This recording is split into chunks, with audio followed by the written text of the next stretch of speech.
Now I'm going to ask you guys a series of questions, and I want you to think about your answers. You can write them down if you want to, but you don't have to.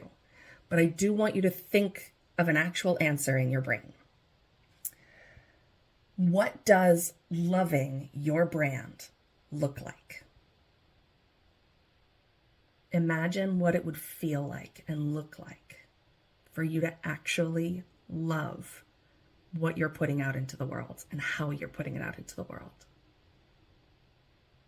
When you think about what that love would look like, is there anything between you and that comes up as fear? What would the changes be that you would have to make in your business and in your brand in order for you to love it? And are there any fears that pop up when you think about that? And here are some very real fears, things that popped up for me. The first one was fear of losing clients. If I show up as me, as my whole self, am I going to lose out on clients that I've had for a really long time because maybe they won't get it anymore?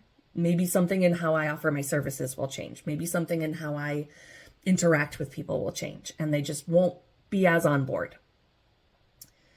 And my answer to that is yes, you probably will lose clients, but you will be losing the wrong clients. You'll be losing the people that are not there for you, and making space for the people who are there for you, who will come flocking to your doorstep because they want to show up to the kind of party that only you can throw.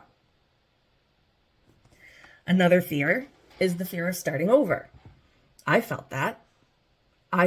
When I went through this transition, I felt like, well, what have I been doing for the last 8 years? What are people going to think if I tear down everything that I've built and start from scratch? And what am I even going to build?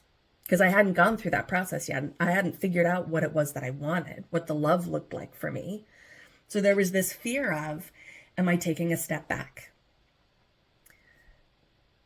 But the reality is I wasn't taking a step back. I was moving forward. I was moving forward with all of the lessons learned and information and experience and power that I had been building all that time, taking all of that, reshaping it, and moving forward in a way that genuinely made me happy. So now that we've talked about that, the next question is there anything that you're holding on to that is maybe not serving you, that you think is a life preserver, that is there to keep you afloat? We've got some money people in here. We all understand that feeling of being kept afloat. But maybe holding on to this life preserver is actually keeping you from seeing the boat or the island that could be a better way of saving yourself. So what happens if we take down the walls? What would happen if we got rid of the fears or talked about the fears and worked through them? Where would you be? This is the last big question for now. Where would you be a year from now if you allowed yourself to wholeheartedly live into a brand that felt joyful,